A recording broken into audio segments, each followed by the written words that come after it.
Hello, everybody. Welcome back to the Glory Glory Man United podcast. I'm your host, as always, Kyle Quinn. And joining me today is Callum McFadden. How's it going, mate? I'm good. Always a pleasure to join you, and especially at the close season. There's always so much drama going on at the best of times, but with the Club World Cup in the background and all the noise around United as ever, I'm sure we'll have plenty to discuss today, as always. Yeah, not much movement in the transfer market at Man United right now, but there's always things to talk about, always things going on. So, Callum, you are a senior writer at the World Football Index. Do you want to tell the listeners a wee bit about that? Yeah, so I've been writing for World Football Index for just about 5 years now, and basically produce interviews with former players, managers, sometimes current players and managers as well, and then cover matches for them as well. Normally European competitions, so I covered the Champions League final between Real Madrid and Dortmund at Wembley. Last season, obviously not this year's final, the season before, and been doing that for 5 years, and absolutely love every minute of it. It's good to just cover an array of games and get speaking to different writers from who cover different leagues and that kind of thing. So yeah, that's where I'm doing most of my football based work, and you can follow my work there. And you do a bit of, is it audio commentating for Celtic FC? Is that right? Yeah, so I do some audio descriptive commentary. So there's a number of fans who attend matches who have a visual impairment, and they require on a radio type commentary service. And that's what myself and two other commentators who are on the team provide. So it's a great privilege. I do every home game at Celtic Park, and any games that Celtic will play at Hampden. I'll do those games as well, and essentially just providing radio commentary for Celtic games has been fantastic. Obviously in the Scottish Premiership, also in European competition as well. So and it's another role that I've got that I absolutely adore. Yeah, I think I would really enjoy that myself. Another place that my listeners might know you from is the Beyond the Pitch podcast with Phil Brown. You used to do that with him, and he's he's had a number of different co presenters over the years, and I think he does it now with James Rhodes from the United Muppeteers. But I really liked you on there as well, Callum. No, I really appreciate that. I absolutely loved working with Phil, and I'm still a big fan of what he does. And obviously, working with when I got the role with Celtic, it was one of those where you've only got so much time, and Phil was more than happy for me to take that role on, and he had plans for how he was going to continue the great work at Beyond the Pitch, and always a fan of what he does, and always enjoyed doing that show. It was always great to dissect the ins and outs of United and speak to some former and current players as well. Yeah, and he comes on here a lot as well, so he's always good to listen to, Phil, and I enjoy his company as I'm sure you do. So we shall move on to talking about Man United, and there has been a wee bit of news around Nick Cox, who was or still is, sorry, the director of the academy, but he is going to be moving on now to become a technical director at Everton Football Club, and yeah, he certainly left United's youth setup in a much healthier position than when he found it, Callum. Absolutely, United have had lots of trials and tribulations over the last decade or so. There's been some high moments of winning trophies, but there's been a lot of low moments, with league positions, especially last season. And there's been another few where you're finishing well outside the top four and you're not competing for it. But one of the things that's always been a positive at United through the generations, when you go back even as far as Sir Matt Busby and back even further, right through to the current day, obviously post Sir Alex Ferguson and now with Ruben Amorim. The thing that's always sort of permeated through United is that culture of promoting youth players, giving trust to them, developing them, and even with someone like Nick Cox, not even just the players that have went on to make a difference at Manchester United, but there's always an array of players playing in the EFL or across the Premier League or even wider afield in Europe, that have come through the United Academy and they've went on to have great careers elsewhere. I mean, Zidane Iqbal, obviously, he's over at FC Utrecht. I was over covering a game there about 14 months ago. and he came off the bench that day. He looked really, really good, and there was yet another example of United not only just producing players that are good enough to play for United, but giving them enough belief, courage, and enough of a grounding that they can go and succeed. Whether, as I say, whether that be in England or further afield. So I think he's done a phenomenal job at United in that capacity. He'll be sorely missed, but I think United's loss in this regard will be Everton's gain. And obviously, he's getting a more wider role working with the first team at Everton. So I think it's a sort of role that United couldn't necessarily have offered him, obviously, with Jason Wilcox in post. So I think it's an interesting one for Nick. I think it'll be an interesting one for United because although he's done incredible work with United, I imagine working with Manchester United's academy is still a role that will attract so many, high quality candidates given the caliber of player you work with, and obviously some of the investments and facilities that have been made at the moment as well. Yes, one of the first jobs for Jason Wilcox as the new director of football at United is to find a replacement for Nick Cox, and that would be a huge task. Just on Jason, so he originally became the technical director last year, and we've seen Dan Ashworth leave the club, and now Jason Wilcox is slotted into that role. Of course, I think he was the director of academy at Manchester City, and then he was the director of football at Southampton for a short time before coming to United. So Jim Radcliffe really seems to believe in him and have faith in him and thinks he's the right man for the job. So, what's your thoughts on Jason Wilcox so far, Callum? I think, given the fact that he worked with Omar Barada at Manchester City, I think it makes sense in the sense that, Barada obviously is chief executive of the club. He's running things on a day-to-day basis across the club, across the business side, and obviously tapping into the football side as well. But the talk from United, of course, is they want to trust the football decisions and the football operations to, football people. And Jason Wilcox obviously had an esteemed playing career. He's obviously worked behind the scenes at City. He's worked behind the scenes at Southampton. He's had a grounding in these type of roles before. And then obviously with his previous working relationship with Omar Barada, it makes sense, I think, for him to be in this position at the moment. There seems to be a lot of trust between both of them. And I think Wilcox was the one out of him and Ashworth that were pushing for the appointment of Amorim. So the fact that you've got the top three of the hierarchy in terms of manager, director of football, and chief executive all singing from the same hymn sheet, I think that can only be a positive when you consider maybe United's potential business this summer. I know Mateus Cunha has obviously been confirmed already, but you would definitely expect United to be a lot busier in the market than just Cunha coming in as the months progress. And I certainly think having the three most senior figures at the club being aligned and having the same vision can only be a good thing. And I think Wilcox certainly fits into that along with Amorim and Barada.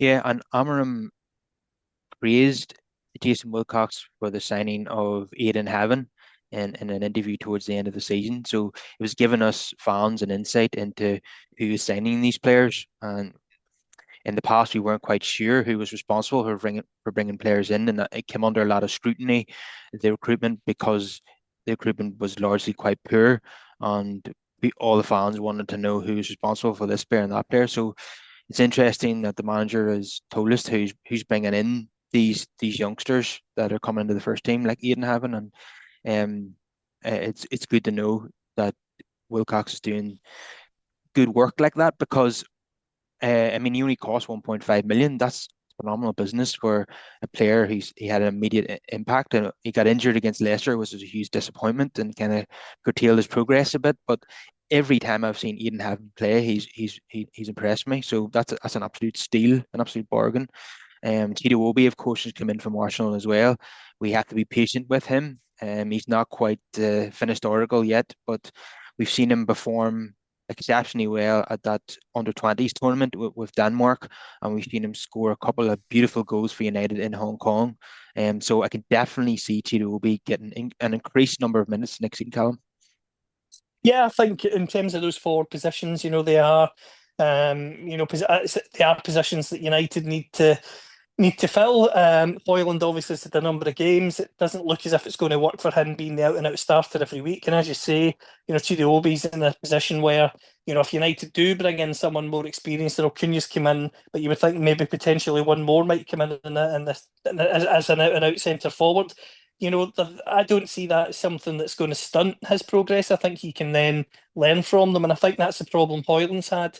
If, for talking sake, a couple of seasons ago, Harry Kane was to come in at the same time as Hoyland, I think Hoyland would have learned so much from training alongside someone like Kane and playing with him that, he'd be a better player for the experience. Whereas because Hoyland's been thrust in as the main man, I think far too early, I think that sort of halted his career and has led to United being in this state of flux where do you stick with him? Do you move him on? And I think they probably, if they got a good offer, would move him on. And I think for me, the thing that always got on his side is if United do get an experienced centre forward, he can obviously be learning from that centre forward in training and in matches. And hopefully, when he gets his opportunities, whether it be a wee 15-minute cameo here or a start in the Carabao Cup there, that he can take them because he's certainly got lots of potential, as we've seen through his youth career so far, and little glimmers when he's had opportunities with United as well.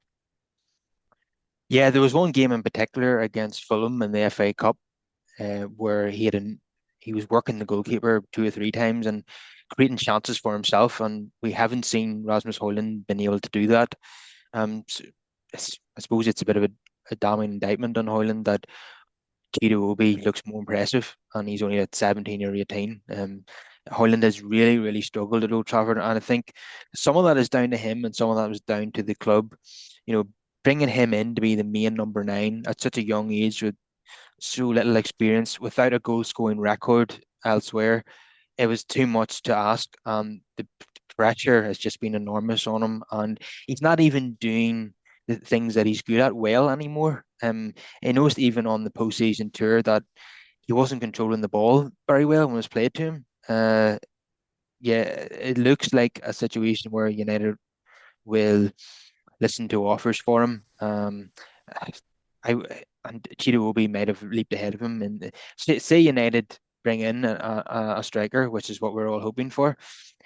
I think most fans would probably prefer Cheetah Obi to be his backup rather than Hoyland. So mm, he said in an interview while he was away on international duty that he plans to stay at Old Trafford. He's still got 3 years left on his contract, but um, I would say United will, if they're offered 20 to 30 million pounds, they will look to move him on, and there will be interest from Serie A because he does have, a bit like Xerxes as well. He's got, he has a body of work out there, and they know that he can perform in that league. So I wouldn't be surprised if teams like uh, Napoli or Juve or one of the Milan teams are interested in him, and hopefully that's the case because I don't want them.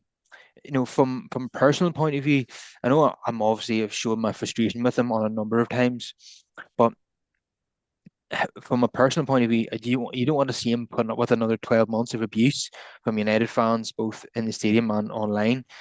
I think now might be the right time just to cut our losses. But if he's absolutely determined, like Harry Maguire, to prove people wrong, then who am I to stop him, Callum? Well, I think that's the big call that Amorim's got to make, and I think the thing for the manager as well is he's not had a full pre-season with these players yet, and you never know. Maybe him implementing a pre-season that he will have prepared, that he will obviously be running from start to finish. That might change his opinion on a few players that maybe he thought about moving on, or it could change his mind in other ways where players he thought he was maybe going to keep, he's happy to see move on to pastures new. So I certainly think it's one of those where he probably will start pre-season with United, but as the pre-season goes on, I think United will have a greater understanding whether to stick or twist with him. And as you say, with the fact that he was highly rated in Serie A when he was at Atalanta, the fact that he's came to United, it's not quite worked out. I do still think his previous body of work when he was also a lot younger, when he was over in Italy, will still stand him in good stead to potentially find another club. With obviously a fair few changes been made at managerial level over there. Gasperini's former manager at Atalanta, now working at Roma. There's been changes around with several coaches in that division, and I think they'll be looking for fresh blood to put their stamp in the squad, and he could be a wanted man this summer. If it doesn't work out for him at United. Yeah, part of me thinks that if a new striker comes in, then it would take the pressure off Hoyland, but then at the same time, he'll have significantly reduced minutes on the pitch. Will he be willing to accept that? But uh, it's going to be up to the club and the player to decide. If an offer comes in to say that he's going to be Roma's number 9 and he's going to start most games, then I think he should take that, especially if United sign a striker. So you've mentioned Matheus Cunha, and he's a very, very exciting signing for Manchester United. And United are hoping to bring another exciting signing in Brian Mbeumo, who has an even more impressive goal record um, than Cunha. So United just at the moment looking to agree with Brentford the structure of the deal and the add-ons and all that. Brentford understandably are looking at a price similar to what United paid for Cunha, so you can understand from their point of view. So I think we were spoilt when the Cunha deal got done so quickly, but that's because he has a release clause. There's no release clause in Mbeumo's contract, so it's taken United several weeks to negotiate it. But fans have to be patient. Nick, it's only the 21st of June, and I do think we'll get us over the line because he's already turned down Newcastle. It doesn't look as if Thomas Frank going to Tottenham is going to change his mind there. So he's given United his word, and it looks like he's going to stick to it. I'm very, very excited by the prospect of him coming to Old Trafford, Callum. Yeah, no, I agree with you. I think there's certainly, players out there that can strengthen United. And I certainly think that Mbumo would be an exciting acquisition. He's proven in the Premier League. He's a player that can press from the front. And, he's someone that, will certainly improve that United forward line. What I think with the potential of him coming in is would he play behind the striker along with Cunha? And then would you still bring in a number 9? Could he potentially become the number 9? There's plenty of flexibility there, and I think that's what Amarin wants from this system. He's obviously determined he's going to stick to it, and I think the main thing for the manager is he needs to bring in players that he rates, that he believes can fit into it, and show that tactical flexibility, and that's when he can be judged properly. Because if you don't allow him to bring in players that suit the way he wants to play, then you're asking to judge him when he's got sort of square pegs and round holes. Whereas if he gets the players in to fit his system, the flexibility that he's looking for, and things still don't work, okay, he can make a judgment. Whereas at the moment, I think United are sort of half in, half out with it in terms of he wants to play that system. He maybe doesn't have the players to do so. Whereas I think they're going to address that balance this summer, go all in on it, and hope that the progress is made because he's certainly a manager that knows what he wants. He's very stubborn, and if that works out, it won't be a bad thing at all. Because how many great coaches have we seen over the years have had that stubborn streak to them? But the key thing is getting the personnel in. Getting Cunha in early has been great, but there needs to be more. And I think Mbumo would be a nice second piece of the jigsaw for the manager as well. Yeah, I wouldn't just be satisfied with Cunha and Mbeumo. I would like to have an out-and-out number 9 as well. I know United have been looking at several targets. There's Victor Gyökeres and Hugo Ekitike, and Victor Osimhen's been linked, and he lost out on Liam Delapwitz. I wasn't that disappointed about. I think there was a danger of him being another Hoyland, because he's still very young and inexperienced and had a mediocre goal record. So putting him in as the number 9, he could have drowned as well. So wasn't happy to lose, wasn't disappointed to lose out on him. But yeah, I would like to see United bring in a very experienced number 9 with a goal record. And Osimhen absolutely fits that bill 100%. He's done it in 3 different leagues, 35 goals in 40 appearances last season, and he's experienced of scoring in the Champions League as well. Victor Gyökeres, his goal record in Portugal is absolutely out of this world, but um, it is still Portuguese football, so there is an element of doubt there. I know he did it in the Championship with Coventry, so he's not a complete stranger to English football. So yeah, both of those strikers I would be in favour of bringing one of those in. Hugo Ekitike has 22 goals in all comps, 15 in the Bundesliga, and that's his best season by far as a professional. So still, I think it's still too early to bring him in, given what United need. But I wouldn't be totally against it if we can get him for the right price. But the 100 million euros being mentioned is absolutely ridiculous. Um, yeah, do you think it's a possibility that maybe at the end of the window, if Osimhen or Victor Gyökeres haven't moved, And particularly Sporting probably don't want to be stuck with an unwanted, no, with a player who doesn't want to be there. Um, Maybe at the 11th hour towards the end of the window, could you see United saying, "Well, you're going to be stuck with an unhappy player. We're going to offer you 50 million, take it or leave it." Could you see a situation like that coming about? I think, Sporting are going to potentially part themselves into a corner. Napoli as well. With I think both clubs, when it comes to Osimhen and Gyökeres, I think both of them are going to be in a position where if they don't cash in on them early in the window and both players turn out to be unhappy about staying, then I think it won't just be United. There'll be I know Arsenal have been linked with a striker as well. They've been linked with Šeško of Leipzig too, but I think Sporting and Napoli with Gyökeres and Osimhen are backing themselves into a corner where I think there could come a point where late in the window there will be a take it or leave it offer for either of those players if they've not moved on by that stage, and it'll be interesting to see what happens. United obviously have got excess squad players that they maybe don't want anymore in terms of Sancho, Rashford, Antony. That then prop Hoyland potentially as well that they're going to look to move on. So United potentially have some make weights that they've got that they could use in any potential deal that could help sweeten the transfer over the line. But it's certainly going to be an intriguing one because I agree with you. I think Cunha and Emblemo would be good, but I do think you need an out and out number nine, and I think Gyökeres, as you say, would be a gamble to an extent because yes, he's doing really well for Sporting, but will that translate to the Premier League? Albeit the manager's worked with him before, he's played in this system, succeeded in this system. Whereas on the other hand, you've got Osimhen, who's much more of a proven prospect, and certainly I think could hit the ground running if he comes into United. Yeah, in terms of Osimhen, it seems to be most of the interest is coming from the Saudi Pro League, and Galatasaray want to sign him permanently. But I think he has his sights set on a move to the Premier League. Obviously he will command huge wages, and I wouldn't have an issue with that because he's almost a guarantee of goals. It's just green the transfer fee with Napoli. Napoli are kind of they're not in a position to demand, 100 million for a player that they've been trying to get rid of for ages. His relationship with Napoli is totally over and has been for over a year now.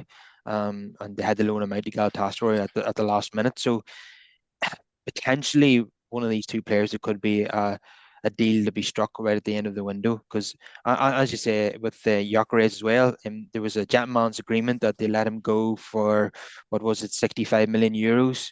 And now the president of Sporting is saying that, well, we never promised that. It won't be. We're not going to let him go for 65 million euros, but we're not going to demand 100 million euros.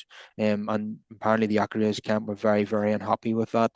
Because gentleman's agreement in football means absolutely nothing. You need to have things in writing, otherwise you know it's worthless.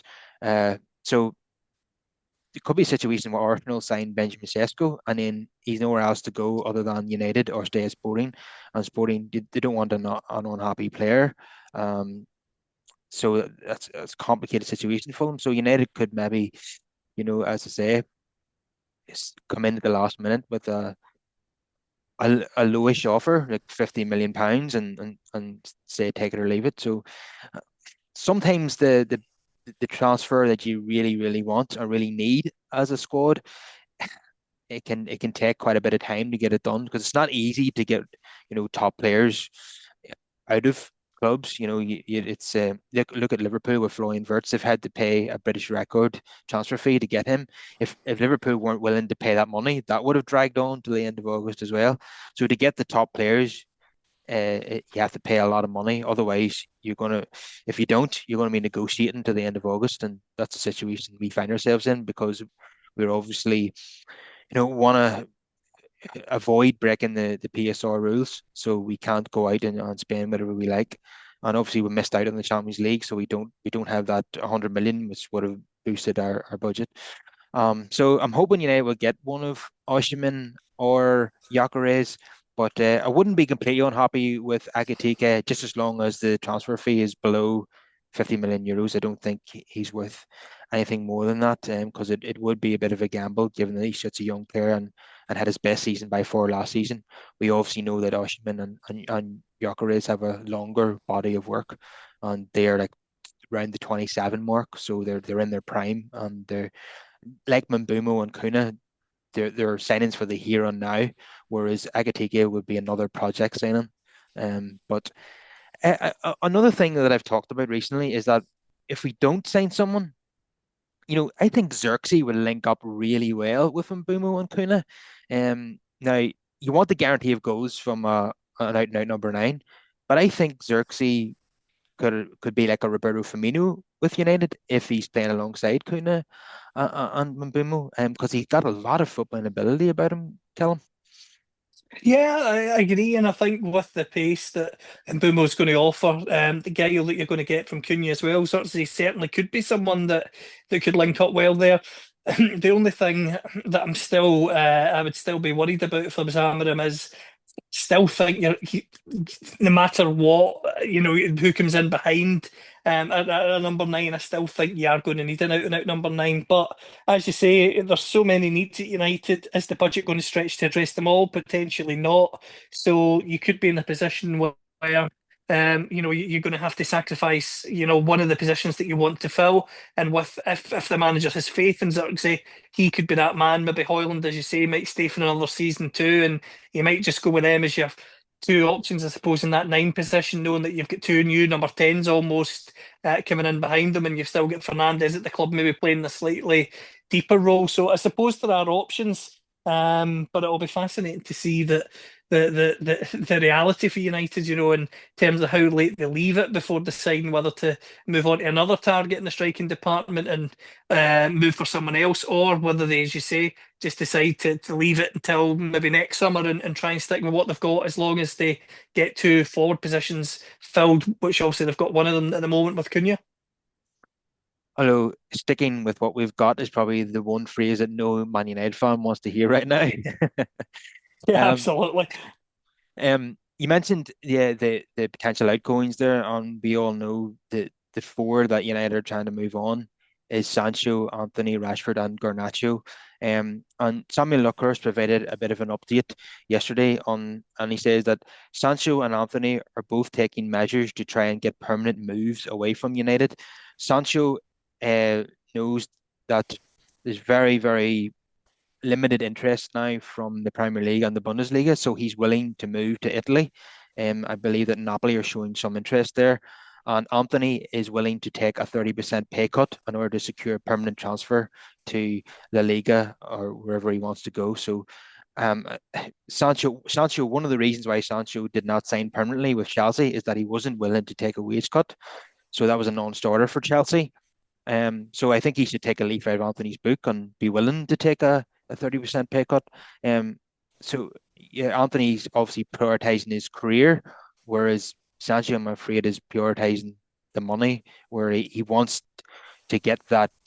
He's 1 year left on his United contract, and he wants to get the what he's owed, what he's entitled to do. But he may be doing that at the expense of his career, and I do like it didn't work out for Anthony at Old Trafford, but he was sensational for Real Betis during that 6 month loan spell and done his reputation no harm. And I admire someone who's willing to take a 30% cut to secure a permanent transfer. Plus, I think, given how successful that loan spell was for him, it's refreshing to see him wanting and willing to take a sacrifice in wages to move on and make it happen for himself elsewhere. He certainly hasn't done himself any harm, as you say, with his form at Betis or United in terms of trying to command a fee, albeit you're never going to get anywhere near the fee that was paid for him. Garnacho, I think, will attract attention. From other clubs, it'll be interesting though to see whether United try and push him abroad rather than sell him to a domestic rival. Rashford is the one I worry about because if Aston Villa aren't taking that permanent option up, then I just think to myself, where on earth, is he going to go next? Could someone like Thomas Frank fancy him at Tottenham? I don't know. Yeah, I know there's been talk from his advisors he wants to go to a Barcelona or a team like that, but I think most of the players that play football professionally would like to play for a team like Barcelona, but I don't think that's going to be realistic, but especially with the Catalan Giants in contact, of course, with Nico Williams of Athletic Club. So I think that ship will have sailed for Rashford. And how United handle that situation will be fascinating, along with Sancho, because those are two players that really do need a move and a permanent move this time rather than another loan. But whether there's suitors to offer them the transfer fee or the wages that they're after, I don't quite know. Yeah, I think there will be interest from within the Premier League for Garnacho, and obviously Napoli were interested in January, so they might show interest again. No doubt Bayer Leverkusen will show interest in the likes of Garnacho and Anthony for obvious reasons. Um, Whether or not they'd be willing to go there. Anthony, you'd think it would be willing to go to Bayer Leverkusen, given that he was willing to go to Real Betis. Um, Garnacho, I don't know. The noises I'm hearing is that he's not willing to go to Bayer Leverkusen. He wants the Premier League move, so we'll wait and see if the like the Chelsea or Arsenal come in for him. Um, my view is that if we have to sell Garnacho to another Premier League rival, we should demand an extra 10 million. You know, if we're selling him abroad, then I would want 50 million. If we're selling them to a Premier League rival, I would want 60. And I think that's the right thing to do. I mean, you've seen with Harry Kane, he went to Bayern Munich. I would say that if Harry Kane went to United, Spurs would have been demanding more money, and I can understand that point of view. So that's the way I would approach the Garnacho sale. If we're selling them to Chelsea, I would want more money than I would if we were selling them to Napoli, for example. Yeah, and I agree with you that Rashford's going to be very hard to shift. Barcelona don't have that much money to spend, and if they're focusing their attention on Nico Williams, then they're definitely not going to have the money to spend on Rashford, and it'd be hard for him to get into that front three anyway. With Lewandowski, Rafinha, and Yamal, where does Rashford fit in there? So I think that's a wee bit ambitious from Rashford. Aston Villa, it doesn't seem he said his goodbye basically, so he doesn't anticipate that he's going to go back there. So yeah, that's going to be another one of those ones that's going to drag on, I think, until deadline day. The Rashford situation, and then might end up loaning him out again for another season, and hope to get a large chunk of his wages covered. So not going to be easy to get these four players moved on, and no surprise that none of them have moved on yet. Anthony probably be the easiest one to shift because of the loan spell that he had at Real Betis would have done his reputation no harm whatsoever. Um, Sancho had another mediocre loan spell at Chelsea, which doesn't make things easy. And obviously Rashford's on just got a new contract 2 years ago. He's on phenomenal wages.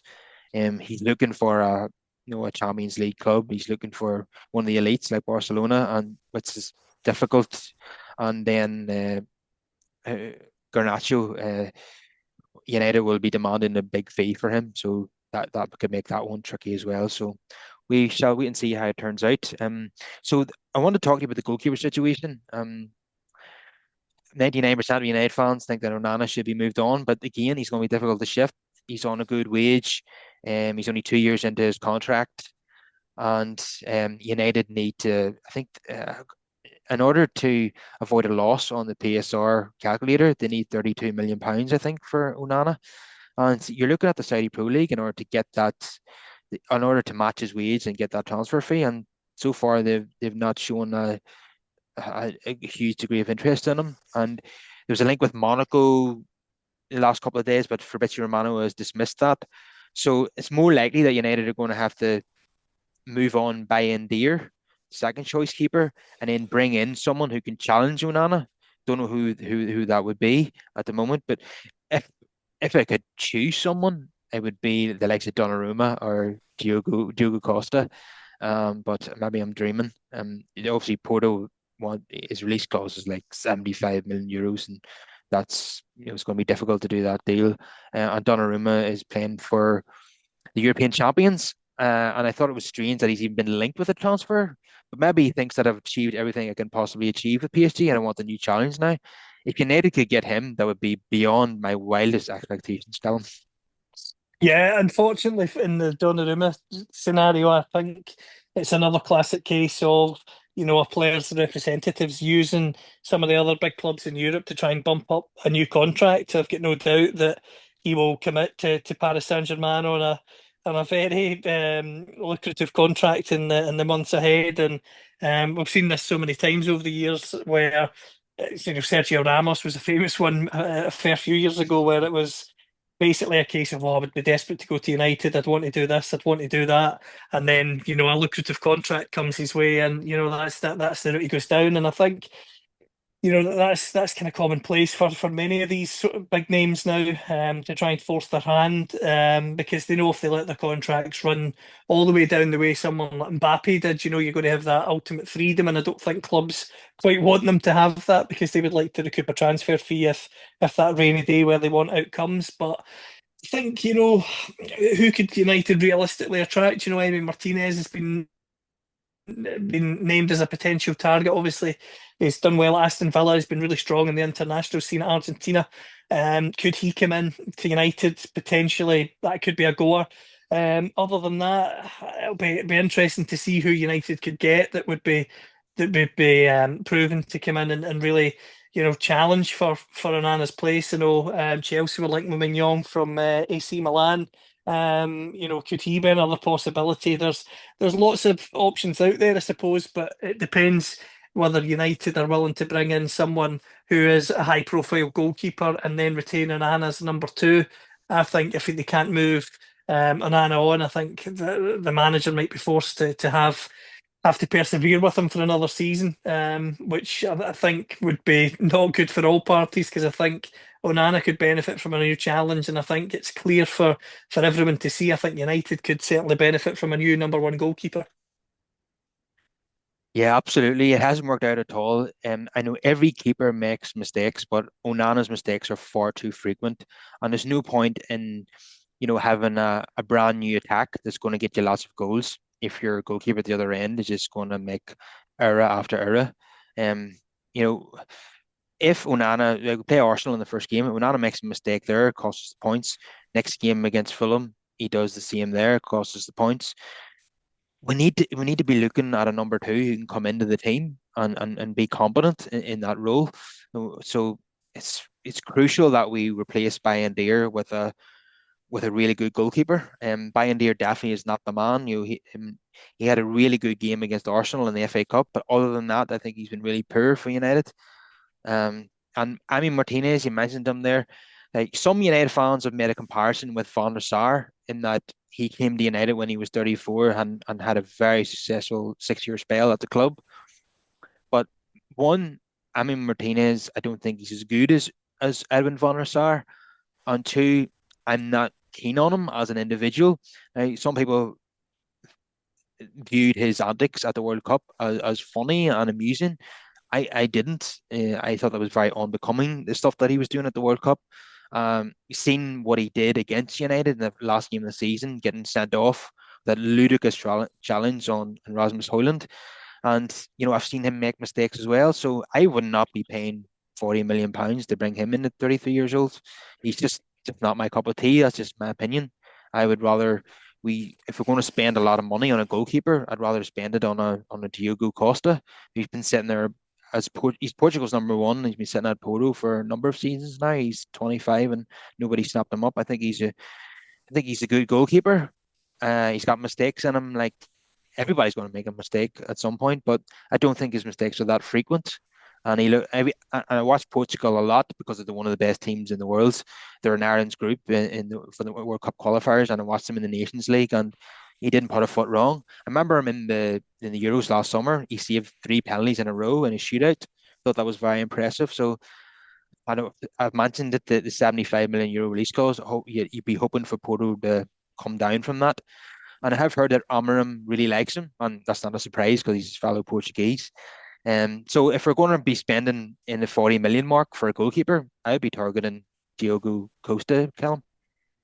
Yeah, I think in terms of, someone like him, I think that would be a sensible approach, approaching, peak years, 25, 26. He's got his best years ahead of him. Whereas, as you rightly say, the worry for someone like Martinez is, has he had his peak years? Has his, international exploits in the Copa America, the World Cup, are those the pinnacle now, and he's going to maybe potentially be on the wane. And if he is, you don't want to be the person who's paying, 30, 40 million quid to take him in and, potentially have a goalkeeper in the wane. And if you've got him at the same time as having, an Anna, then you're in a position where, you could have two goalkeepers that are, making mistakes and causing you headaches rather than providing answers.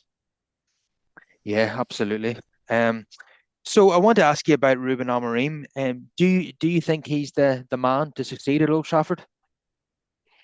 I do. I think he needs time. I think having a full pre-season is certainly something that's going to be beneficial, to him. And I think the only thing that concerns me is if things don't start well when he's got his own players and don't go well. I know he said he won't change his approach or change his system, but I think eventually you have to because all the best managers through the years, yes, they might have an approach that they ideally want to stick to, but they all have to adapt and amend at some point. You've even seen that with someone like Pep Guardiola, who obviously signed out someone like Erling Haaland, who's an outstanding footballer, but it's very different to what he's had in the past with the likes of Aguero and for seasons when he went without an out and out number nine, you could say. So I certainly think it's something that Amorim will have to consider because. Yes, it's all well and good saying you need your players to play your way, but if you get them and it still doesn't work, then the question marks will only arise further and further and quicker and quicker. Yeah, the fixture list begin next season is not very kind to him, and he needs to get off to a good start. You've got Arsenal in the opening game.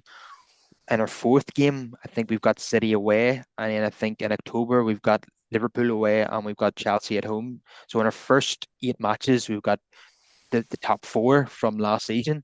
So it's certainly not an easy start for a manager who needs to get, results on the board, given that last season is the worst season in United's history since 1974 when they got relegated. And he's the manager who lost the final to Tottenham Hotspur. So he needs to start next season well, otherwise the pressure is really going to mount on him. But if we're being positive, the signings of Kuna and Mbeumo are a huge step in the right direction. Now, I think he needs the specialist wing backs. We've seen Liverpool sign the ideal players that would have done us, like Jeremy Frimpong and Kirkes. They would have been perfect for Amorim's system, but we weren't in a position to get those. Given that they're champions and we finished 15th, so you wouldn't blame a player for choosing to go to go there. But United have signed Dorgu and been very much a mixed bag at best, and another young player who's thrown in at the deep end and asked to perform, and he started off really well, and then I think he tailed off. So I'm not sure if he will be the man in that position going forward, or we'll have to look to someone else. Diego Leon is coming in from the Paraguayan league, and he has experience of playing in the Copa Libertadores. But again, it's a huge ask to come from Paraguay to United and hit the ground running. Hariamas, of course, is a talented young boy, and again, I don't think he's quite ready to be a starter in a team that's expected to win every game. So, big decision to choose for Amorim as to who's going to be a starter, a left wing back. Again, I don't expect United to sign a right wing back either in this window. It's strange that um, for a system where you have wing backs that we're not, probably not going to sign players in the summer transfer window in those positions. It's very odd. So, given that we were signing two number 10s, it seems very likely that Amad Diallo is going to occupy the right wing back, which I'm not totally against. I mean, it'd be a very offensive right hand side with Mbeumo and Ahmad, but obviously against the bigger sides, you might have to curtail that a wee bit. Maybe play more of a fullback in the right wing spot because yeah, you could be exposed down that side with Ahmad expected to defend so much. But I think on the main, I think we would probably see Diallo in that position, and he's a fantastic footballer, isn't he, Callum? He's been brilliant. He's had so many big moments. Over the last year or so, and he's really been a leader with his performances. Maybe not necessarily vocally or the sort of stereotypical type of leader we've seen in the past, but I think his performances have been really strong. Particularly when the team were having a bit of a lull in terms of performance as a whole, and even in results, he was always a shining light for the team and for a player to be so young and putting those kind of performances in, he's certainly got the trust of the manager as well. I think that can only be a good thing. And whether he's asked to play in a wing back position or further forward, I don't think he'll disgrace himself or the manager because he certainly seems to be someone who's up to the task wherever he's called upon. You're right in those games against sort of stronger opposition. He could be tested defensively, which isn't his natural strong point, but I suppose tweaks could be made for those type of games, and I've got no doubts whether he plays full back or whether if a wing back or further forward, they'll certainly have a big future to play under Amorim in the years ahead. Yeah, definitely. I think he would have got the player of the season award if he had not have got injured in February. Yeah, he was definitely our best player up until that point. But then Bruno took on the mantle as soon as Ahmad got injured, and then Bruno kept the Samad Buzzy Player of the Year trophy in his living room. And he seems to be staying at Old Trafford. Huge links to the Saudi Pro League. No doubt he thought about it because the sums are eye-watering, but he has decided to turn it down. Now, a lot of people have took that as that he's definitely staying at United. No, the only thing that I read was that he's definitely not going to the Saudi Pro League. Now, if Bayern Munich or someone like that comes in, it's not out of the question that he could go there. But I think the chances are he will end up staying at United. And but you have to admire him. He's a bit like Brian Robson in that a player who could have played for anybody, but has stuck with United during a very barren spell. But those are the players that you love, Callum. And they are, and those are the players that you need too. And I think, for Fernandez, given the fact that he's, stayed at United this long so far, the fact that he's rebuffed the offer from, Saudi Arabia, if he does stay at the club, you just hope that things can improve for him, so that he can be part of at Manchester United that feels that it's going somewhere rather than just winning the odd cup and then tailing off, because he's certainly an incredibly talented player. And the thing that's a real shame for him in his career so far as a whole is, yes, he's won cup competitions. He's obviously won with Portugal as well, but he's never won a league title. And I think that's something that he'd be desperate to put right. And whether he can put that right at United, I don't quite know, because it's going to be a big ask to be in that position, in a year, 2 years potentially, from this kind of start of 15th last season, etc. But it would be great to see him, stick around and potentially be there to see United, get back on top, which, at the moment does feel like a long way away, but get things right in the transfer market. Maybe the manager can squeeze some more out of players that are already there, and you just never know where it could be in the sort of medium term. Definitely don't think it will happen short term, but you just never know. Surely United's luck with managers, etc., has to turn at some point, and maybe a full pre-season, some astute signings in the market, and maybe this could be the time. Yeah, and Bruno Fernandes is expected to drop a bit deeper, as you've alluded to earlier. But who is going to be the ideal partner for him? I don't think him and Menu work as a two. Um, I think Casemiro is past his best, and we've seen him struggle against English opponents. And he done so well in the Europa League, Casemiro, until we met an English opponent in the final, and then he wasn't up to it again. Ugarte is not a player that I love.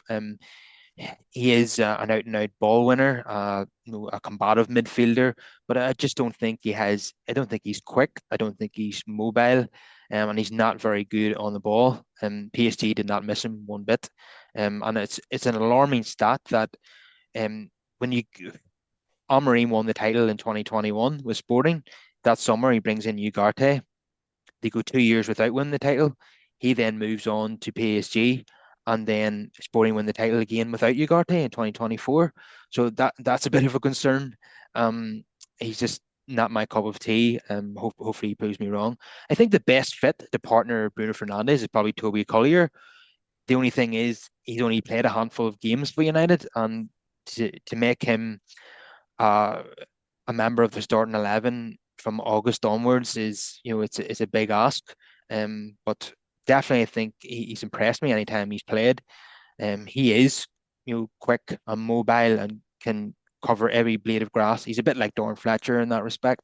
So I think he is the ideal partner for Bruno if we don't sign someone. Yeah, I think that's something that could potentially be on the agenda. Again, the manager's shown in his previous jobs that he's not averse to giving youth an opportunity and showing real faith in them. If he thinks they're good enough, and whether United are able to, bring in someone to play alongside Fernandez in that position, I highly doubt, just because of the amount of surgery that's required in other parts of the team at the moment. So you're right; it could be an opportunity for Collier or someone else to step up and stamp their authority, because there's going to be a couple of glaring positions you would think where, youngsters are going to have opportunities to come in and do well.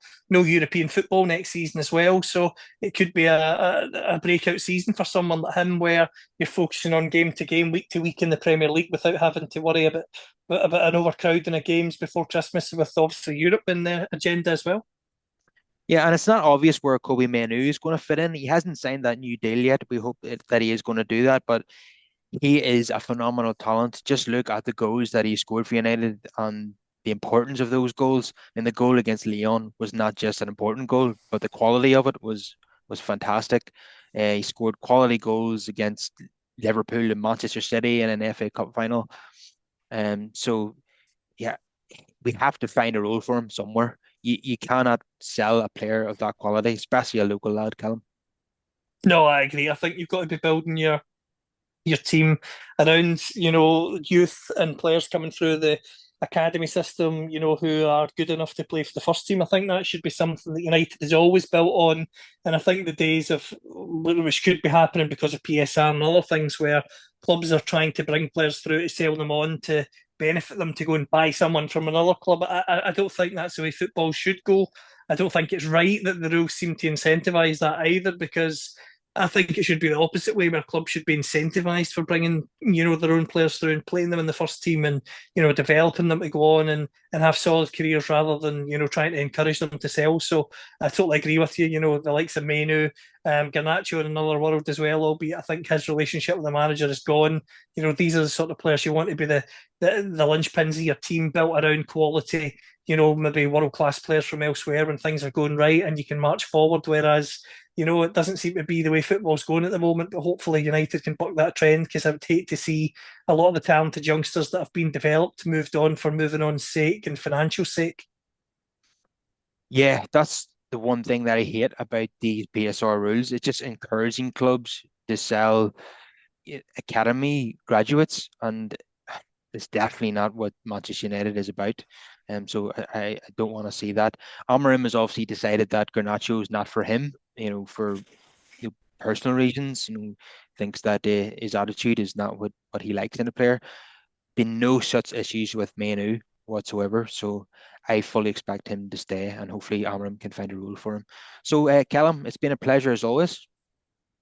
Absolutely, anytime. I always enjoy chewing the fat with you about all things United and football, and hopefully the new season will bring lots of excitement and there'll be more positives to talk about rather than some of the worries that have came with United over the last few years. No European football, as we've both talked about today, should hopefully be a benefit for progression in the league. And it'll be a massive pre-season and year ahead for the manager as well. So fingers crossed, it'll be a good one. Yeah, hopefully the next time I'm chatting to you on here, United have made a flying start to the new season and we're full of positivity. Fingers crossed. All right, I'll see you later. Take care. All the All best. right, cheers.